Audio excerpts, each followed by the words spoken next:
Hello everyone! Kailangan po natin ng ginger. Mabilisan lang po ito. Fresh lemon. And if you have turmeric, we can add that. But if you want, you can do cayenne powder. And optional is garlic. Ayan ang mga main ingredients sa ating gagawing flu balm. Yan. Okay. First, hugasan natin sila. At pag nahugasan na ay balatan ang ginger. Peel off the ginger, and if you have small blender, you can put all the ingredients together. But I don't have a smaller blender, so I'll just grate the ginger. Ginger lang naman yung ginigrate, tsaka yung garlic.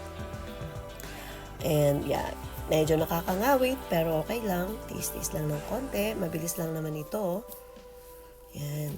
I-grate natin siya hanggang sa maubos. Grate lang ng grate. Tapos, squeeze the fresh lemon. Yan. Make sure yung juice and pulp ay matanggal po talaga siya. Bigain ng bigain. Gamitan natin ng kutsara para make sure na Tapos pag kung may buto, tanggalin po yung buto. Yung pulp lang at saka yung juice ang ilalagay natin sa ating flu balm. Ayan. Naku, napakasarap po nito at napaka-refreshing. Katapos natin gawin ito ay dadagdagan na natin siya ng pampalasa. If you have turmeric powder, you can add. But tonight, ang gagamitin ko po ay cayenne powder. Depende sa preference nyo kung gaano kaanghang.